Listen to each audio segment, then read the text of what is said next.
So welcome everybody. I am the Cultural Arts Director with the JCC. I've been working with Phil and Baruch here. They've been such a pleasure to work with. They've done all the work. I just kind of help host. But anyways, I just want to say thank you guys so much for putting this program together. Seriously, I really enjoy all the readings that we always have, and I'm definitely looking forward to these ones as well. Just a little bit of an announcement. So May 23rd is our next reading. You can sign up on our website. That is available now. I can also put out a link. I'll email all of you and I'll put out like a nice link so you guys can sign up. Hopefully it'll be easy. Right when you sign up, you should get that Zoom link as well. But if I could just make sure that everyone mutes themselves so we can clearly hear our poets read with no interruptions. And then we'll do like a brief Q&A kind of at the end after everybody has read.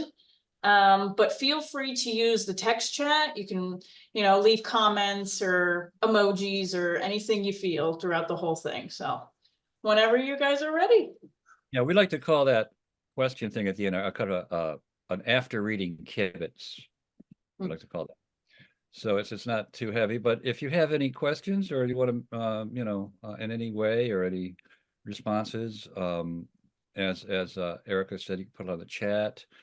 Sometimes you might have something hearing the first reader, but then it's easy to forget it after the third reader. So, and we'd love to hear responses you might have. So, and maybe have a little conversation if possible, or not. But we'd like to make it as participatory as as the limitations allow. So, oh yeah, and the writers, if you want to put up your books on or websites on the chat or something like that, right, Erica?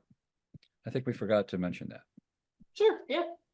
Yeah, because these are incredible writers who have wonderful books that you might want to be interested in.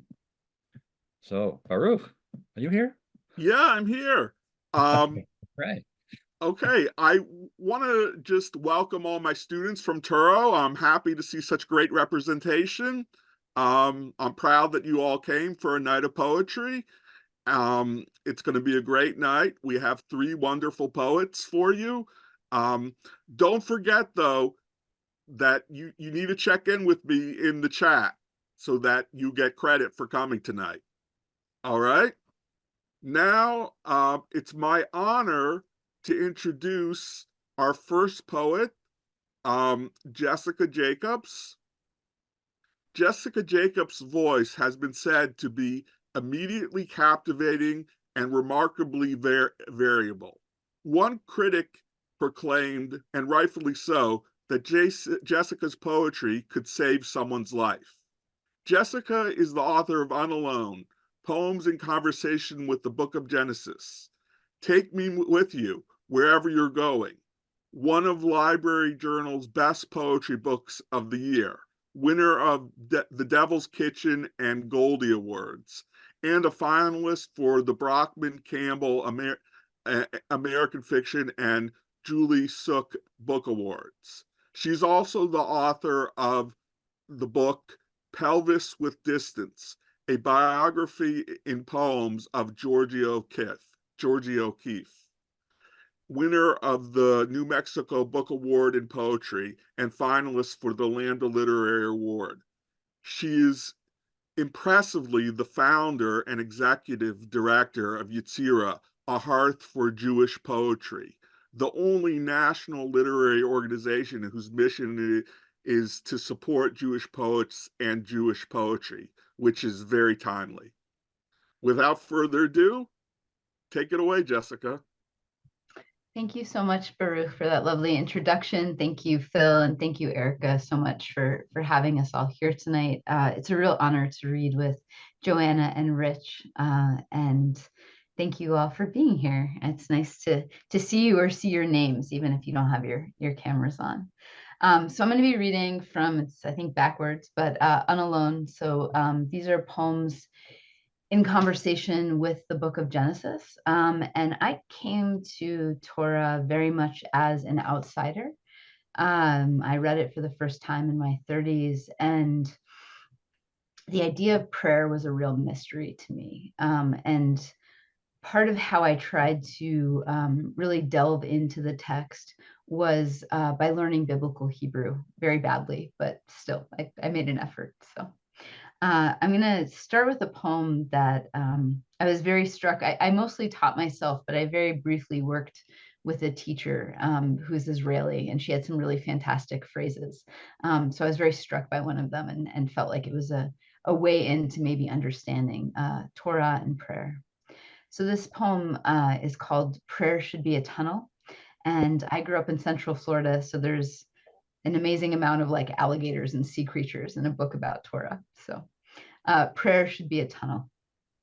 My Hebrew teacher says, and I find myself pigtailed, a kid again, descending from a blazing Florida day into the murky depths of SeaWorld's tunnel of terror, a massive glass passage through a seawater tank. Sharks glide by, fins foxed and furrowed as the edges of old treasure maps. Far above, the inaccessible surface ripples a chainmail of light. Prayer should be a tunnel, she says again, making an O of her hands and pushing it out before her. My teacher, also a dancer, uses her body to create structures in the air. It should take you there, she says. English is not her first language, but by there, I know she means God. By tunnel, I think she means conduit, a direct channel in, divine umbilical. A sign in line showed a whale teetering atop one of the tunnel's glass blocks to demonstrate its fortitude, to tell me not to be afraid. But I am. Each shark with its hacksaw teeth clearly meant for me. And it's only a matter of time before one gnaws its way through, bringing all the water rushing in. And what would happen first, drowning or being devoured?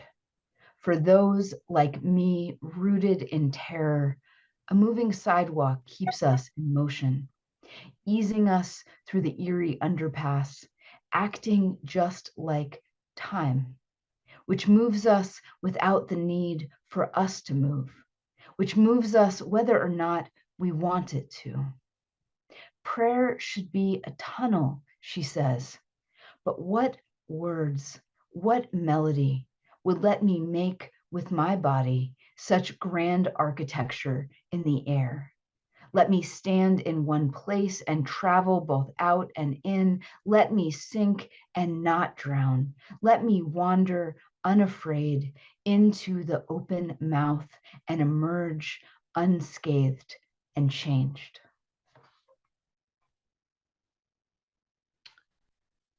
Who knew that terrifying childhood experiences would be helpful for understanding the divine? But there's a lot of them here. So as I've been giving readings from this book, it was published March 15th. It's been a little strange. It's spring, and I feel like spring is a really good time to read love poems. But the love that I am writing about here is from a marriage that no longer is. And so it's kind of a strange thing to read these poems, but it feels important to me, and it feels important to say that just because something didn't last doesn't mean it wasn't worthwhile. So, and I wanted to just dedicate this to my friend Jen, who's here with us today. And it begins with a quote from Jean Valentine. Blessed are they who remember that what they now have, they once longed for. At first sight, many seeings later. Lifting my chin, my wife said, when you look at my breasts like that, you make my face feel lonely. So this was new marriage on a Wednesday morning. When Rebecca saw Isaac the first time, he was striding the noon field. A man at full sunlight, he cast no shadow. From her camel, most translators spin nafal into alighted, allowing her some dignity. The truth is, It means she fell. In a cloud of desert dust, Rebecca was a smitten, resplendent heap, lanterning up at her future mate. The truth is, in the beginning, her face was too much for me. The force of my desire matched. Now, years on, we have matching slippers, and each night on the couch between us, the dog snores. How little we look at what we think we know, less seeing than simply noting, yes, still there. Yet if the past of love is longing, the future grief, at least for one of us, let the present praise the little brown bird of the familiar. This swift flown into the sweet sheet of her skin, wings in upstroke, the apexed angles of her collarbone. Let me fall from my camel again and again. Let me gaze up and see her new. All right, but sometimes there are sad things that are not love poems nor about spring. So this is gonna be one of those. This poem really rises out of the fact that one of the things that surprised me, I spent 7 years really immersed in Torah, immersed in Midrash and commentary. And it was really the first time that I approached something with my full self, and I couldn't just dismiss it. And even those things that were incredibly painful, that were incredibly troubling, I was forced to sit with them because this is a sacred text. And what I found was that the things that were hardest for me really became my teachers in a way. And for me, one of those is the binding of Isaac. It's just a story that will never sit well with me. But it became a way to think about, what does it mean to believe in something? When is it right to follow those beliefs? And when is it right to maybe truly ask questions instead? So this poem begins with an epigraph from the philosopher Eric Hoffer. Absolute faith corrupts as absolutely as absolute power. Why there is no Hebrew word for obey. What came later was the real trial, because God knew Isaac would not die, while Abraham climbed the mountain believing he would. With conviction tempered in the fires of his faith, he walked up through the shaded valley, his son resolute ahead on the trail. Behind them, Sarah, Isaac's mother, Abraham's wife, a small darkness in the distance, growing forever smaller. He bound his beloved son, pulled back his legs, wrenched back his arms, knotted his ankles to his wrists, and laid him on that altar like a child falling through the sky. He held the knife, knowing from every animal he'd ever sacrificed how his son would jerk and shudder when the blade opened his throat, the familiar smoke of offered flesh. What came later, even with Isaac alive in the fields, inside Abraham was the knowledge of what he'd been willing to do. When they passed in the tent, Isaac rubbed a remembered ache in his shoulder and never again held his father's eye.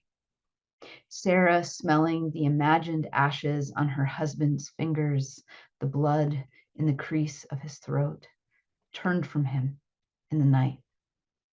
And on every path Abraham walked from that day forward, his son as he had been, a small back, barely the span of his hand, slung with the kindling meant for his burning. Seconds from the slaughter of the one meant to carry his line, of the son he'd wanted all his life, Who's to say the voice in his head was God? Judaism is not a faith, but a tradition. And isn't doubt the crux of conscience? Yet what came later on a Sabbath morning, centuries on, was a congregation in Pittsburgh reading this story of Isaac's binding, of Abraham's terrible bind, when a man burning with unquestioning belief entered with a gun and, with no better angel to stay his hand, opened fire, believing the death of Jews would keep our country safe, believing this massacre, elderly congregants bleeding out on the floor, was God's work. Who would call such actions holy? And how many more times will each of us come down from the mountain, conviction knocking like a knife in our belt loop, stained with all we would have done? My daily gods are minor ones, of pride, of lust, of impatience and complacency. Yet how many have I harmed on the way to what I thought was right, or with hindsight, on the way to what I wanted? And how many sorry sacrifices have I made of myself?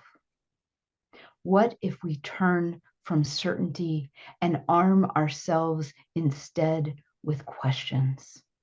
Obey, obey, obey is everywhere in translation. The real word is Shema. Listen.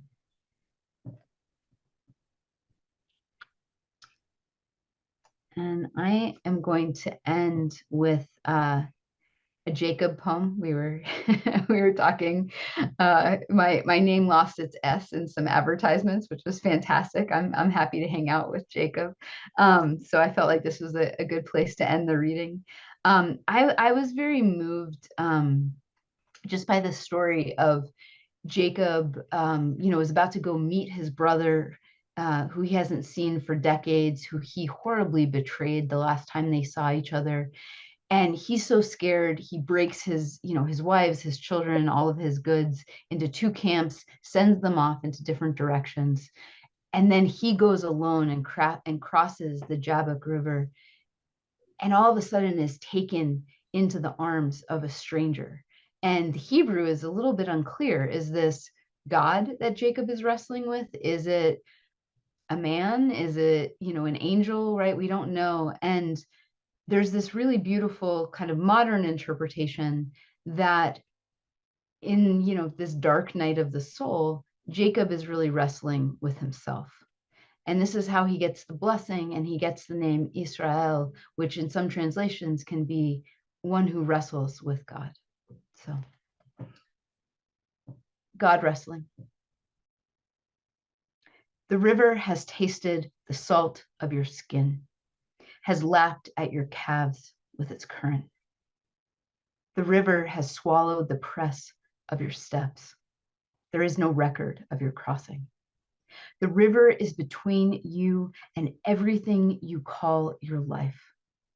So you step into a stranger's arms. Your shoulder fits theirs like a bone in its socket. Their jaw notches yours. All around you, a profusion of oleanders beams back the moonlight, offering a carpet of fallen petals. In your arms, all the promises you've yet to keep, all you've done that shames you. But what is wrestling if not an embrace? It's too dark to see you have the same face, and only like this, cheek to cheek, each looking over the other's shoulders, can you see the world whole. Close at first, as a slow dance, you spin and spin, your tracks a tight coin. Matched, you step out, making a spear tip of your bodies. Matched, you step further, levered like rafters, needing the other to stay aloft. Your tracks trace widening circles, ringing out through the fallen blossoms. Names are acquired only when not alone. This stranger does not give you a new name, just dippers up the true one you tender in your chest. The day is breaking, the nights hold. The far bank is calling. On one side, you. On the other, your life. Join them. Thank you.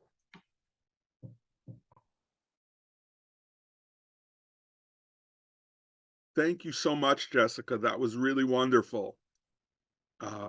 Was really, I'm so glad you picked those poems. They were all perfect and really hit the, my grandfather used to always say, they really hit the spot. That was his term for something that, you know, really made him happy.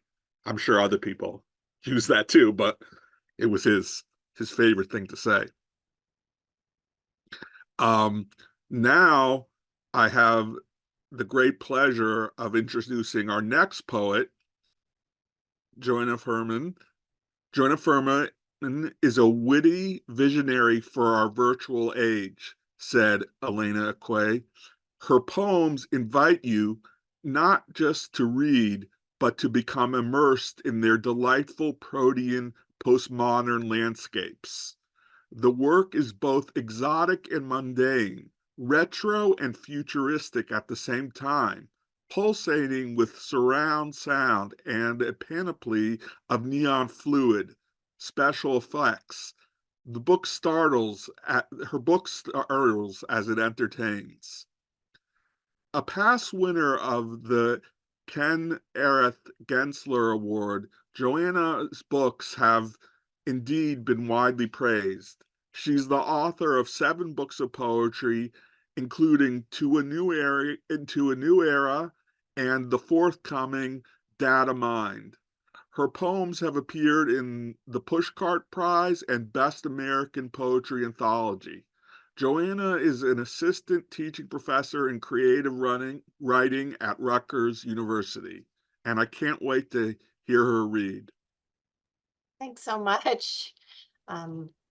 Yeah, so I'm going to read a couple poems from this book first.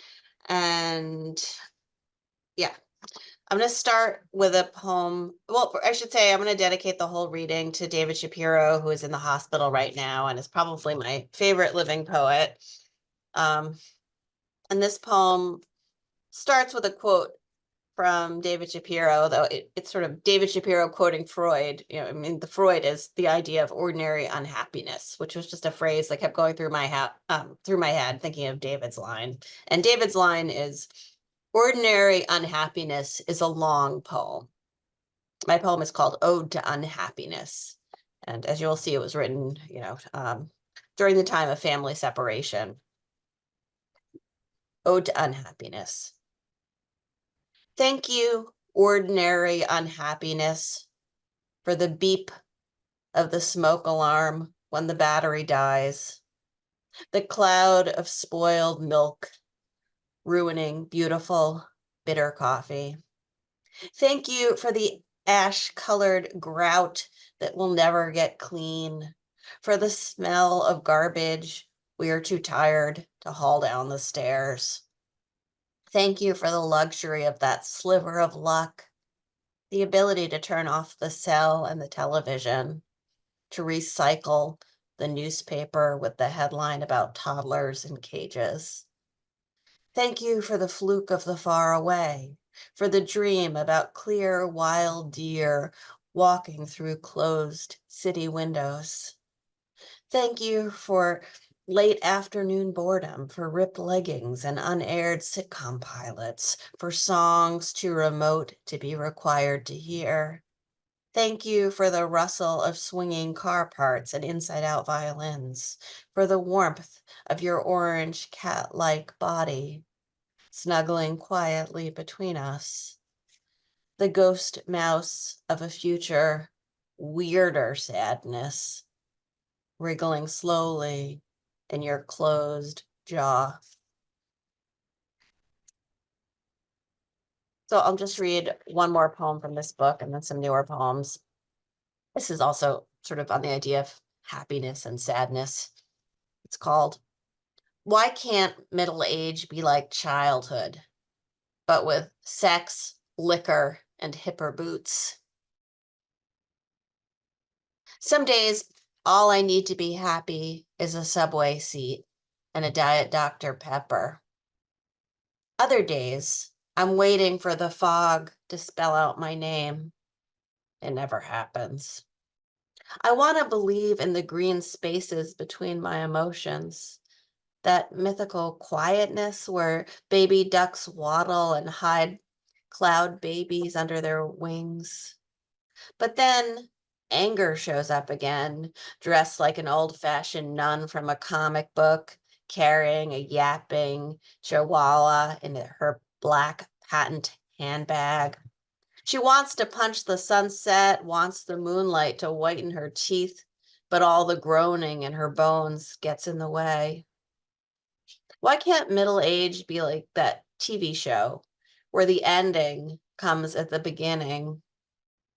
Everyone knows it's going to be tragic. So why not show that first?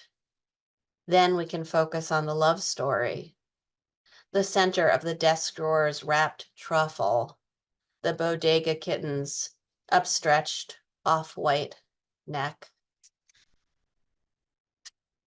So now I'll read some newer poems. I thought I'd start, so I have this book coming out called Data Mine, which is sort of all prose poems about the internet, and they're justified, so they sort of look like a screen. Each poem kind of looks like a screen, but also to kind of mirror the feeling of the internet, there are these memes that work as section dividers. So I'll show you some of the memes, kind of get us in the mood for something different.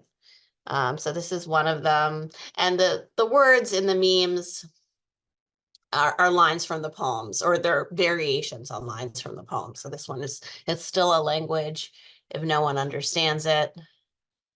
And then if my eyes are actually windows, I'm happy to draw the blinds.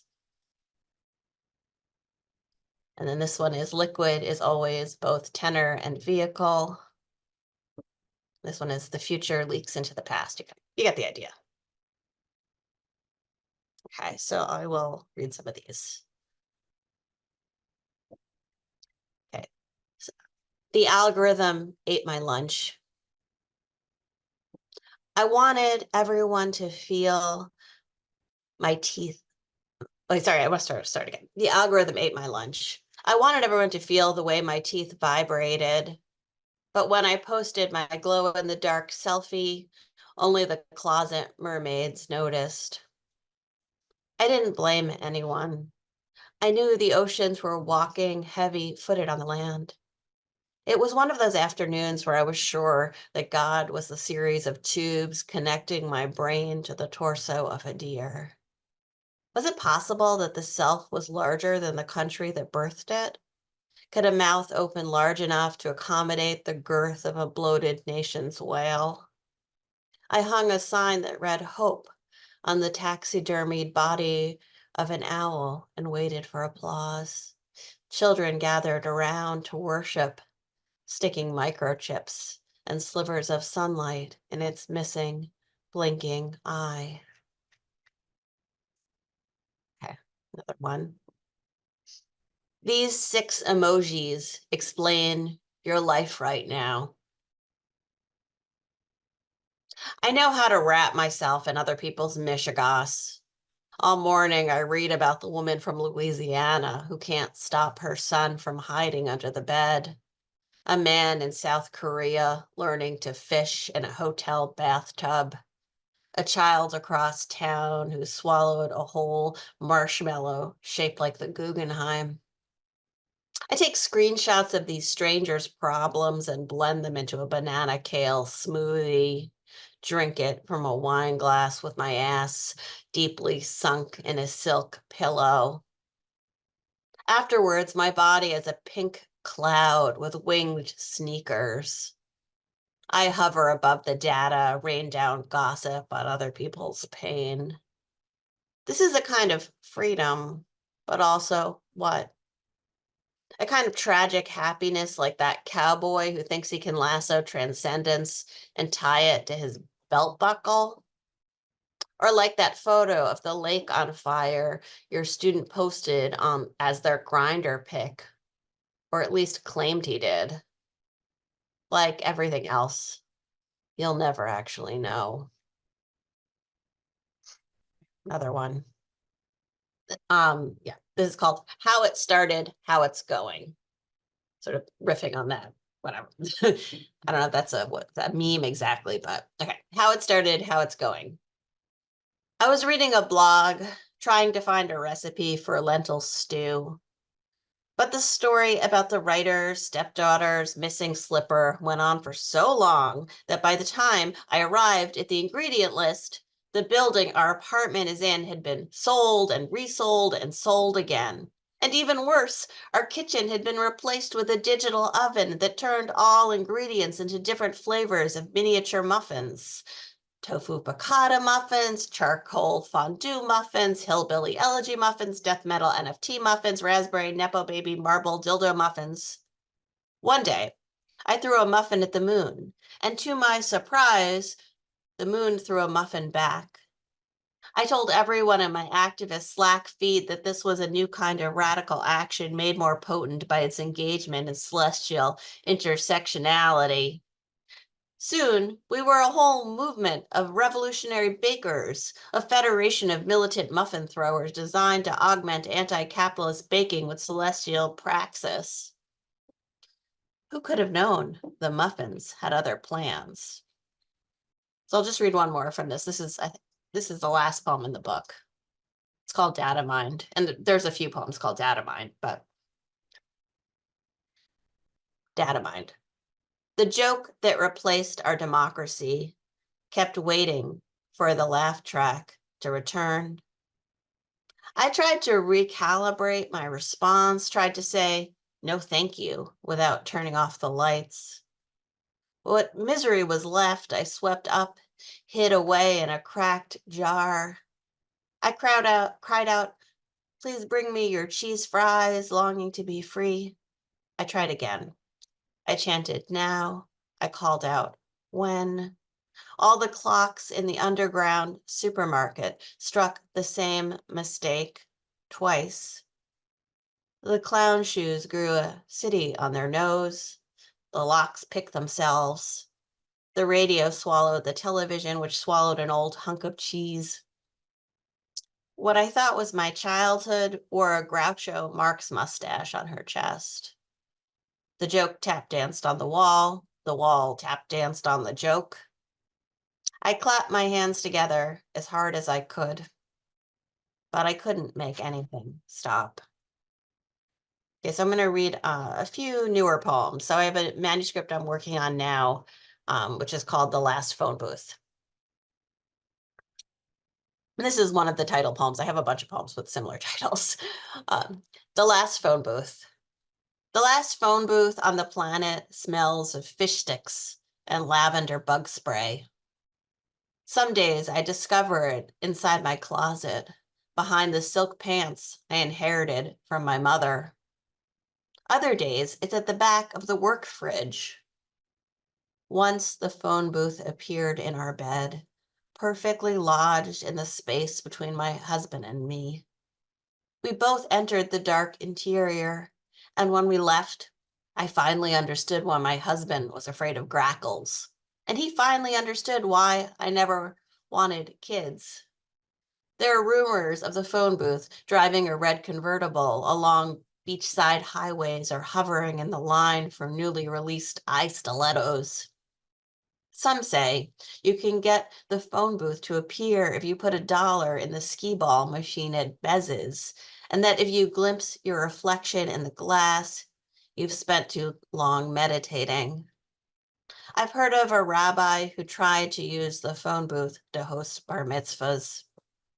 If you look closely at the window in the ad for erectile dysfunction pills, you can spot the edge of the phone booth strolling towards a distant smiley face. One afternoon, in a moment of self-hatred and rage, I shoved a whole year of my life into the phone booth. When, decades later, I found that year, I felt ashamed of how little about it had changed. Actually, I wrote this on the plane coming back from the conference. So Judy Mel was also on this plane, so she could attest to the reality of part of it. Some things I made up about the actual bonfire. I didn't actually eat a marshmallow. But anyway, the title's in Jammed. So sometimes being above the clouds is not a metaphor. Like right now, as our plane is circling above a thunderstorm and a tall bro with a tattoo of Marilyn Monroe's face on his bicep is elbowing my hip, and the retired middle manager behind me is talking to a law student about the problem of all those people who don't even pay taxes, no skin in the game, he explains. Let me tell you, I much prefer the metaphoric experience. Like that afternoon in Manhattan, our home, when we walked across the park after looking at Gago's abstract wire drawings, and all the people in the park started to resemble wire sculptures, except the rollerbladers, who grew to resemble birds. Or like that evening by the poetry conference bonfire when I chat with two new friends about the image of animal tracks in translations of Thomas Stronstromer and listen to the sound of everyone's cackling at my exaggerated disappointment that the fire-roasted marshmallow, my first in 30 years, tasted more like ash than like the nostalgic embodiment of childhood. Oh, by the way, did you notice that our laughter sounded like the crashing of a wave? Sadly, now my head is not in the clouds. My body is. The overhead announces, "We're sorry, we will keep circling as long as the fuel lasts." And I look out the window and would like to tell you that in the white bumps of the sky's typical clouds, I can see the shape of the faces of everyone I have ever loved. But I don't see faces. I just see clouds. Today, I am just a person, not a poet. Today, I look out the window and see clouds. Okay, I'll just read one more. What do you think? Should I read a poem about my mother or about my publisher who died? Both poems about people who died. Maybe I'll read the one about Bob Hirschon. Okay, so this is called American Dream Shopping Mall. On the way, and it's for Bob Hirschon. On the way to your memorial at the American Dream Shopping Mall, I get lost in the tunnels where teen gangsters from a movie set in the 50s but made in the 80s dangle their wingtips over the void. At the service in the food court, you hold court. You tell us what music to play, what color button down to wear, and what kind of veggie or salami we should wave like flags in the air. No one is surprised we are in a shopping mall, despite that when you were alive, you mocked the blondness of mall life, perplexed that anyone could survive without good pastrami or authentic Szechuan. But then again, maybe it's appropriate. Maybe being dead is like hanging out in a shopping mall. In both, the scent of cinnamon buns is always intermingling with the sting of disinfectant. By a potted rubber tree, you ask me to retell the story about why you used to call me pigtails. I try to remember the details, but get them all wrong. You interrupt. Just let me tell it myself. Thanks.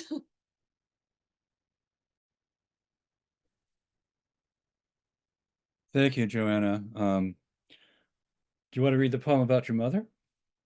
I have many poems about my mother. I could pick a shorter one to read because that one's like a couple pages. I'll pick a short one. All right. Oh, wait. Oh, yeah, here.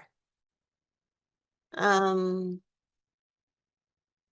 do you want to hear the one about rodents or the one about a mango martini? Oh, mango martini. Okay. You Well- I meant the mango. Oh, you can read that. let's see what the notes, let's see what the comments on the, all right, I think I'll read the mango martini. That one's shorter. Okay.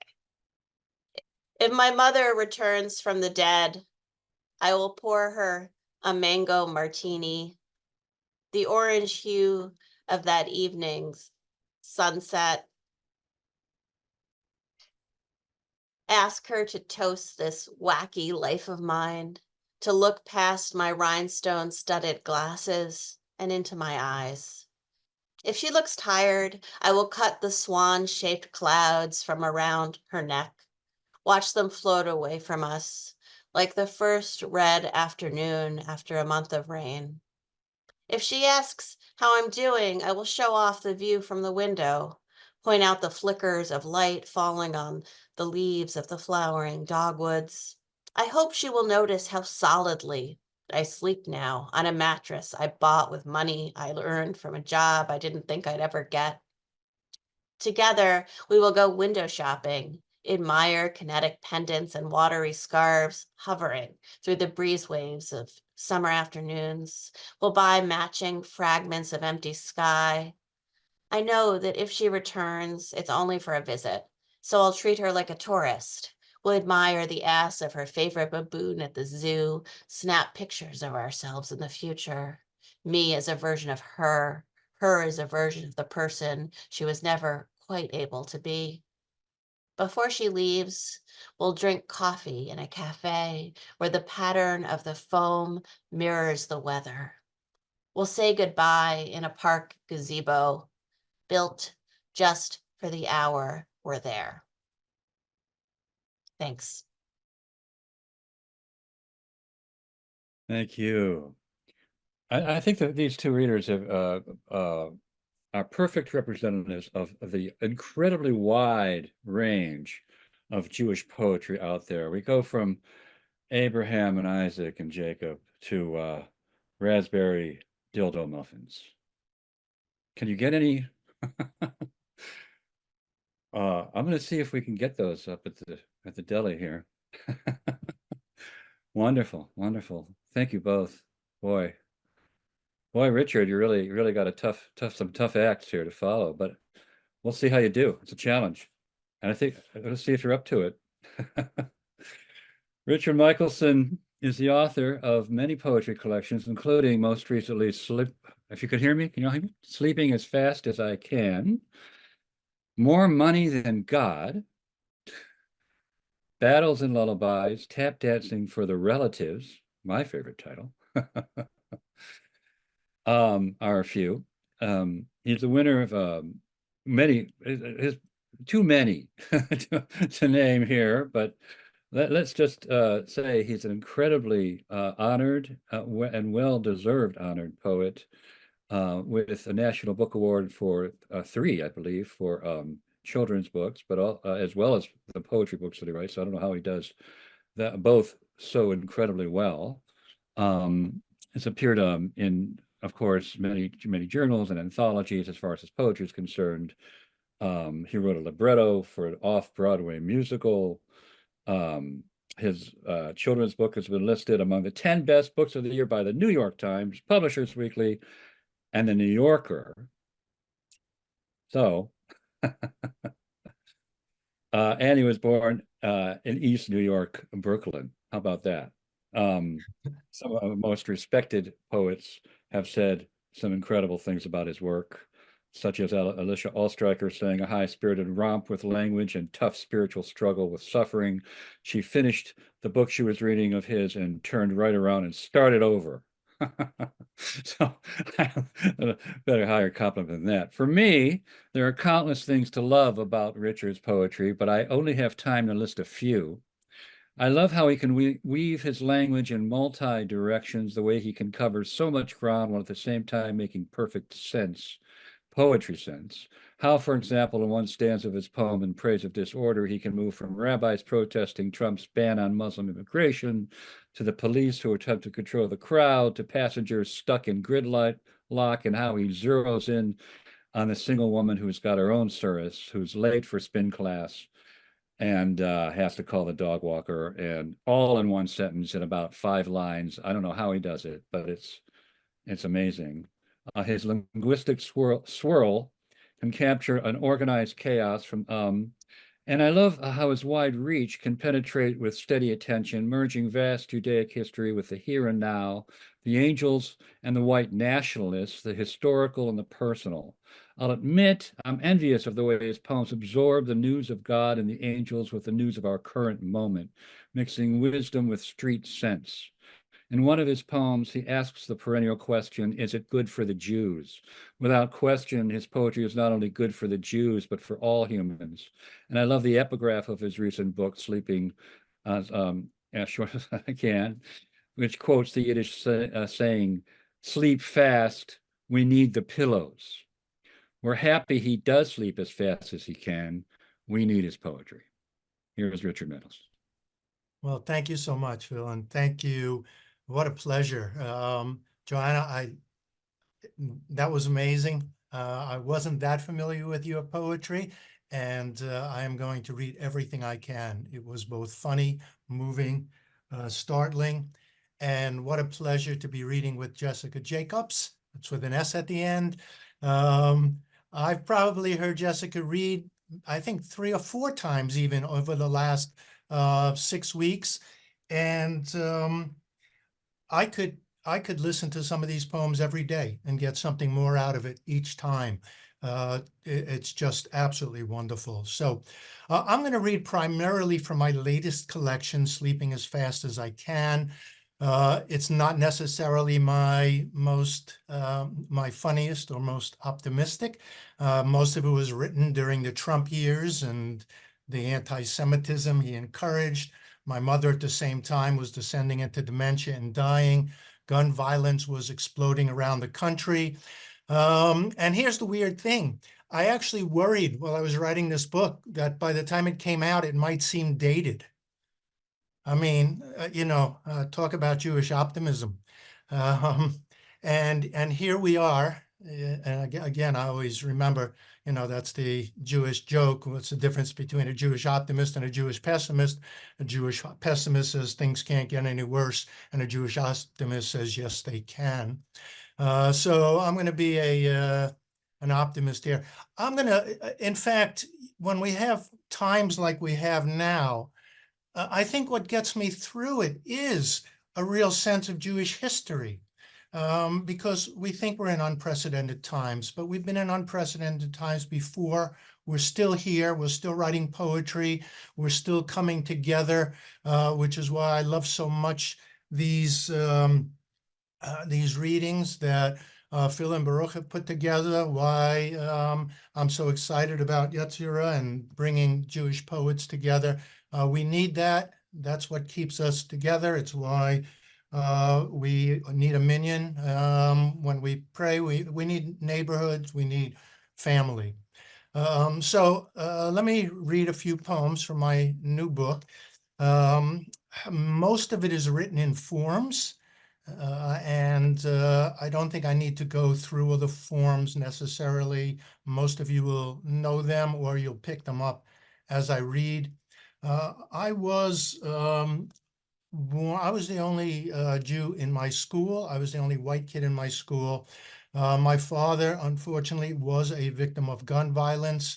I've spent my life trying to fight for gun control, and it is something I am sorely losing. A fight, but it's what we have to keep doing. This is called Neighborhood Villanelle. In this neighborhood, you'd better learn to fight, my father says. Real schooling's from hard knocks. Books won't save your life.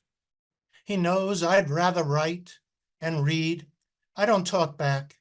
His love is no birthright. Instead, I bluff. act tough. He teaches me to box. In this neighborhood, you'd better learn to fight, he says, or you'll be prey. Better tough Israelite than studious black hat, defenseless orthodox. Books won't save your life. I know you'd rather write. Next day was Hanukkah, the festival of lights. Hey, Jew boy, some kids jeered as if I wore earlocks. I was no Maccabee, bluff called. I could not fight. I came too battered, bruised, but had no appetite for bloodshed or revenge.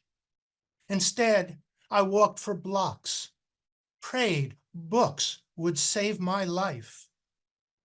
I swore someday I'd write these lines, and now I have. We never kissed goodnight, yet every poem I wrote he saved. The paradox? A bullet stopped his life. Lead plug he could not fight. I escaped the neighborhood with every word I write.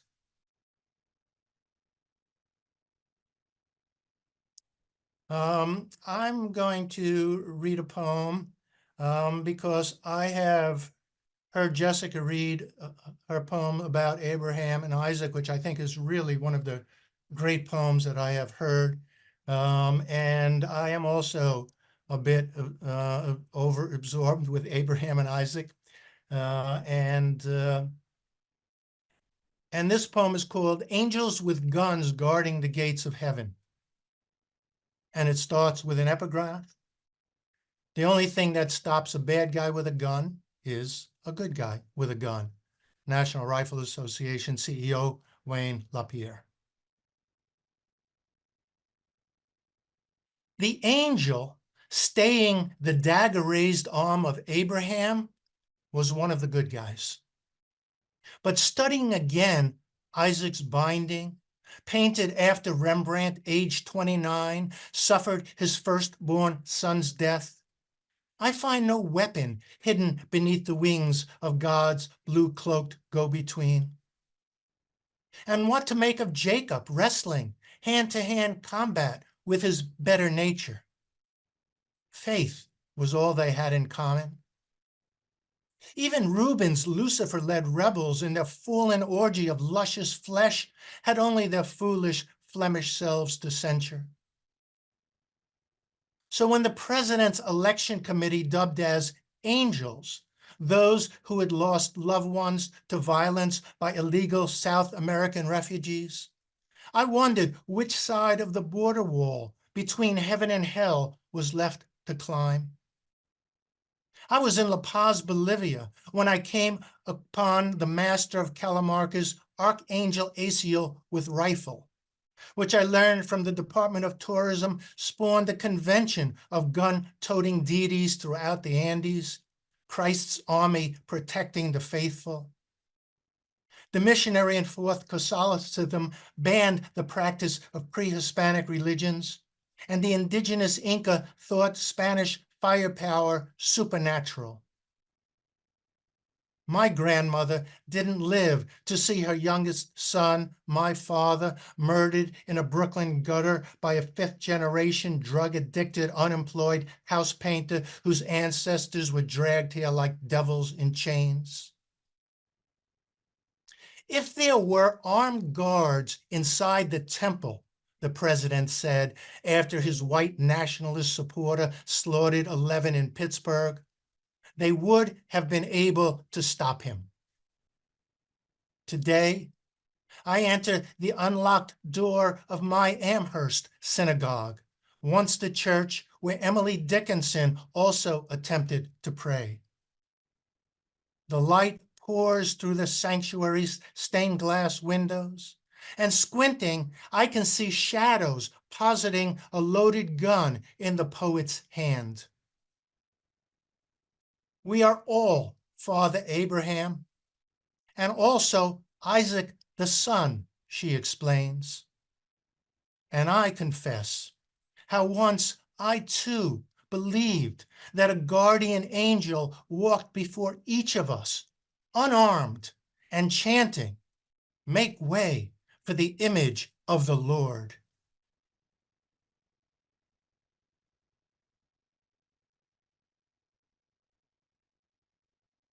All right. This is the longest poem you're going to have to sit through. I'll tell you right now, it's a sestina.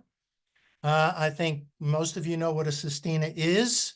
If you don't, you'll kind of get you'll get the sense of it. 6 stanzas of 6 lines each. The last word of each line repeats in the following stanza in a certain order. The last 3 lines repeat 3 last words in the center and 3 last words at the end. And I will give you a test after I'm done reading. So this poem is called Vermin. I wasn't going to read it actually, but about 10 minutes before we came on, I got an email from Jackie Osherow, a wonderful Jewish poet in her own right, who will listen to this. She said she had something going on tonight on the recording, and she asked me please to read it. So I'm reading this for Jackie, whose poetry I love. Vermin. It is essential, Einstein stated, that he bring his violin to Berta Fanta's salon on Prague's Old Town Square. It is 1912, 4 years until relativity, and 6 before the first wave of the Spanish flu will kill, among the 500 million infected, the painter Egon Schiele, already despondent over the death 3 days earlier of his lover, Edith, and their unborn child. Painting his pregnant lover the day before her death, he could already hear the viola and mournful bassoon of Mozart's Requiem Mass. Ready now to sketch himself dying, he gazes into the small square of his shaving mirror and recalls how he first entered the Vienna Academy of Fine Arts at age 16, even before his initial shave, no younger student accepted before or since. He died never to know he'd won that spot over the 17-year-old Adolf Hitler, who'd later loathe degenerate art and physicist Jews, moving to Berlin to pursue politics, aborting both brush and pen. The square root of time, displacing millennia of atoms, is music already usurping Einstein's brain, as, nodding to Max Brod, he readies his violin under his chin. The pianist, who already has 4 of his 83 books penned to literary acclaim, looks squarely into the eyes of his closest friend, Franz Kafka. Brod loves his quiet companion's unpublished scribblings, which violate all of fiction's conventions. He had offered Franz absinthe for courage before inviting him to Berta's if he'd recite the story about a transformation into vermin. Yet, rising to read to his fellow Jews, even Kafka cannot conceive of violence so extreme that each present will be dubbed a cockroach.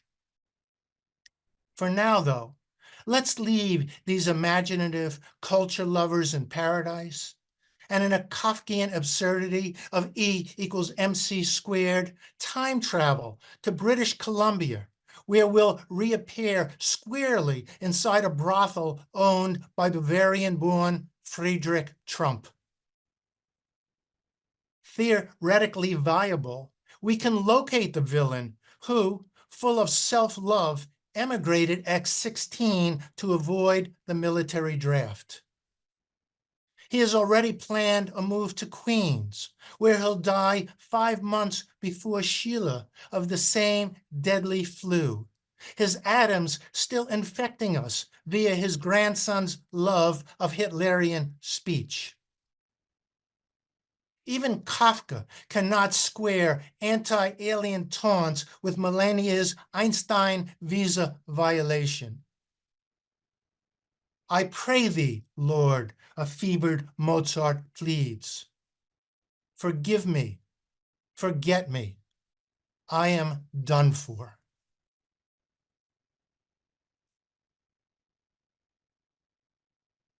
All right, a couple of short poems, and you're all good troopers. You lasted through that. Okay, now we'll move on to something a little lighter, like the coronavirus. Why not? What the hell?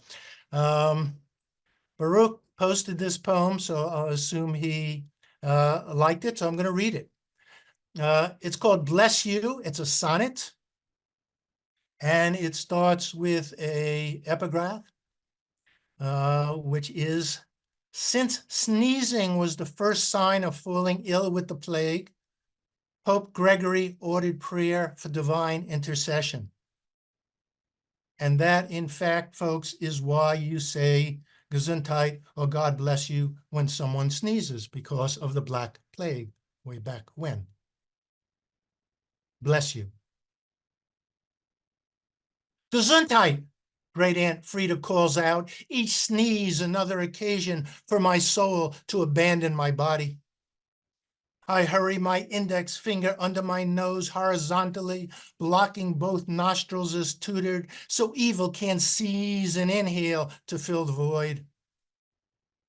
Denying the devil his due, Frida dubs it. She, who at 60 to my 6, reflexively worries her brow, reaches towards a box of Kleenex and spits over her shoulder. I mimic, patoo, patoo, patoo. Tonight, 8 years older than she was at her death, and dining curbside to curtail the coronavirus, I hear 2 tables over, chew. And for the first time in years, measure the distance between superstition and truth.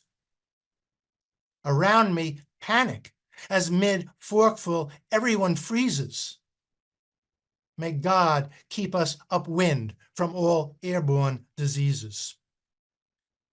And I'm going to end by acknowledging the season we're in.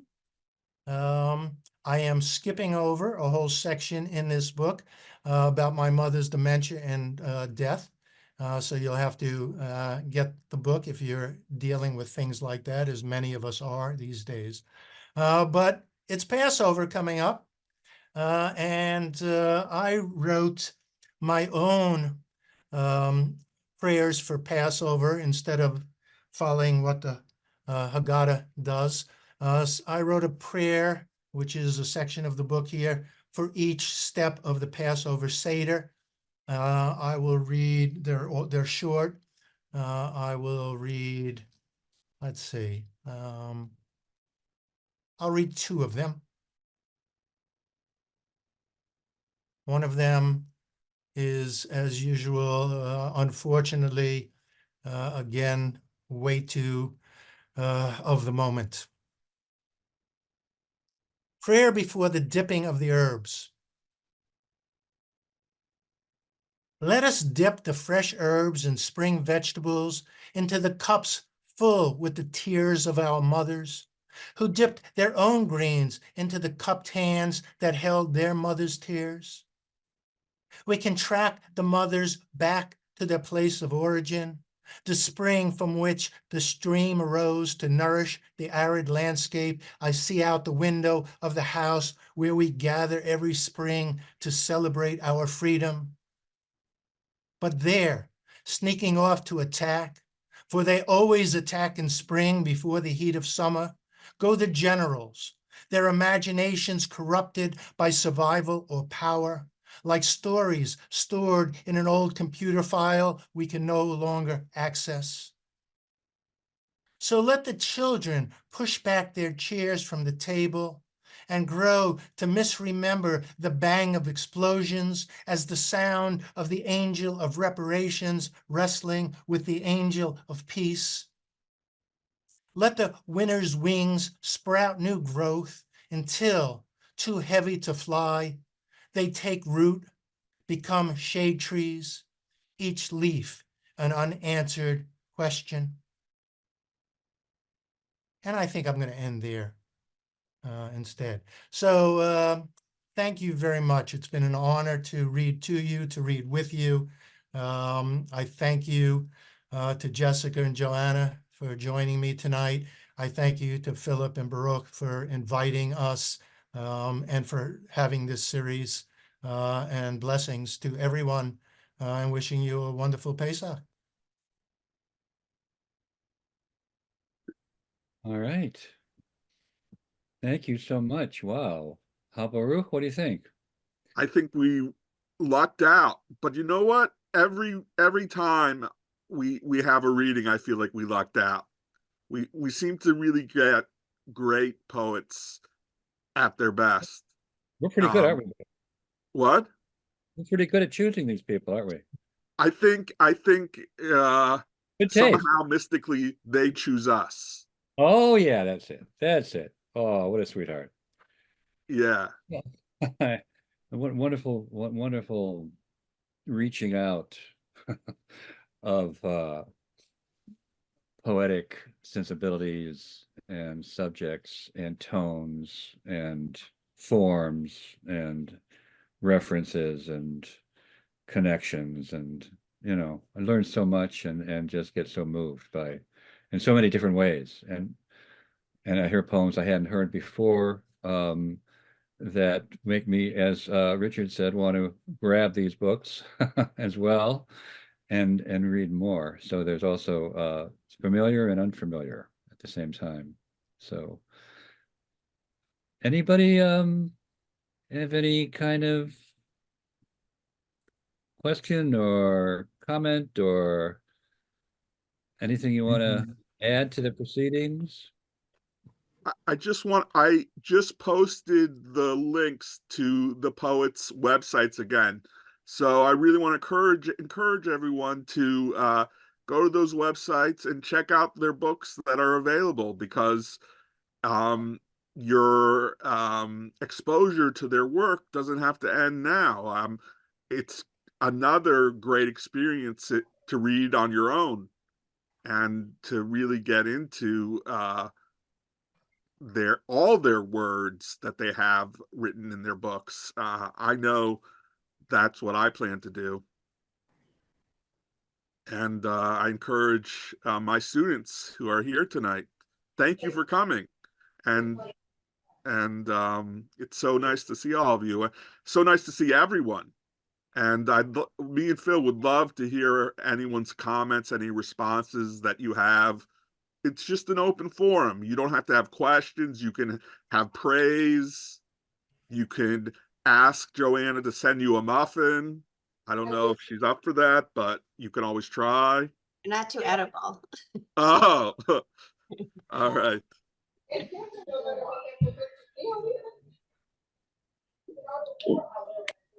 Your all of your poems are really interesting and deep, and they're all really beautiful. Thank you. Oh, sweet. Yes, amazing poets. Amazing. Amazing. I want to echo Richard's words earlier when he said something to the effect of, we have challenging times now, but we've always had challenging times, and we always need poetry. There's always something happening that we want to, that inspires us, but also that we want to speak out about and confront, and to just the way in which we posit and perceive and express our times. And it's an ongoing, I want to say, conversation throughout history. We're still doing it, and we want to continue doing it and sharing it, as was said, in a kind of a poets are kind of family. It's a kind of tribe as well, and I really feel that very strongly when we get together and do this. And I want to thank the tribal members who read who read tonight. for sharing and expanding it, because every time a poem is written, it's an expansion and a celebration and a mourning that we're alive right now. So thank you. It's a beautiful way to end it if we're ending. Thank you. Okay. There is a question. Oh, perfect. There's a question. Natasha asked, have all of our poems, are they based on our own experiences? Yeah, it's a good question. Jessica, since you asked it, or voiced it. I see what happens when I read from the chat. There you go. I think for me, because my book is so deeply based in research, as I said, I spent 7 years reading these texts. What I would really do is I would keep track as I researched of what I learned called forth in my own life. So if I was reading something about Jacob wrestling, the stranger, I began to think about what are the things I'm wrestling with in my own life, right? Or if Abraham making this choice of sacrificing his son, okay, well, what are the other sacrifices that we are each called on to make? What sacrifices have I made? And I kind of tracked all those things. And then in the poems, I tried to set those things in conversation with each other as a way of hopefully allowing other people into that material with me. You found what you studied those 7 years, which is a magical number right there. Yeah.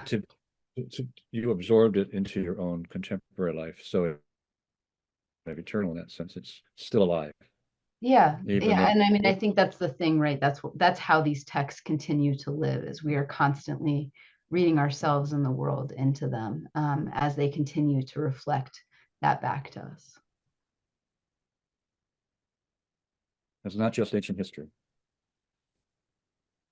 Richard, do you have any personal? Sure. This book particularly is very much a book of my life. There's a lot of politics in it. I'm a political animal. That's what I am involved with on a day-to-day basis. So, I need to respond in certain ways. In this case, it's also very much about, my mother passed away while I was writing this book, so that was a big part of it for me. My father has always been a big part of my writing. Yes, but not all my work is. I write many children's books. I'm certainly better known for that. And many of my children's books are about other people. I write biographies of other people. I also write a lot of poems about art and artists because I have an interest there. So while it's not about me per se, there's always something that I'm wrestling with that makes me turn to either learning about a specific person that I'm writing about, because I want to know how they handled things in their life. When I was trying to avoid the Vietnam War way back when, I started reading Abraham Joshua Heschel's writings so that I could have an intelligent way to explain why I wasn't going. And then I ended up wanting to learn about his life and what brought him to have more courage than I did. So I ended up writing a book about him, and then I wrote about his friendship with Martin Luther King. So one thing leads to another, and that tends to be, they all start with something that I'm wrestling with in my own life, of course. Something personal that reaches outward. Yeah, I mean, I'll answer too, I don't literally have a machine that turns things into miniature muffins, but I am aware of my own tendency to be sanctimonious, especially, I mean, the book is about the internet, which, is my life, I'm so disappointed. I'm so But- disappointed. but, I'm so let down. So, yeah, but so, I mean, The machine is not real. the poem is sort of Sorry. satirizing the side of myself that is, believes that internet activism is actual activism. well, satirizing myself, but also maybe other people. So it's true. It comes from my life in that sense. Joanna has so many incredible lines. The algorithm that ate my lunch. Oh my, I'm never going to forget that one. And so many others. Does that help answer your question? Whose question was that? Natasha, I think. Natasha. Yeah. Yeah? Yeah, thank you. Do any of you students of Baruch write? Is it a writing class, Baruch, or is it It's a literature class, but they do have a I chance have to written write. some poems. That's great. That's great. They also have the chance to suffer because they're in my class. Very important. So What are there'll they be, reading this week? there'll be What- future poets, that's all. Exactly. That's Yeah, well, they're all the first actually step. from 3 different classes. So we just did Mango Street in Natasha's class, right? Natasha, we were just doing Mango Street, Yeah. House of Mango Street. Yeah. Very nice. It's very nice to see you here. All right. Any other last words here before we share? Sharon is thanking us. Okay. All right. Erica, just to say that May 23rd is our next one, and we're going to have 4 wonderful poets. Sandy Solomon, it's the Israeli poet Hagit Grossman, who lives in Tel Aviv, Diane Frank, and Susan Kominos. Baruch, is that how you pronounce this? Comeninos, I think. Kominos? Yeah. So please join us.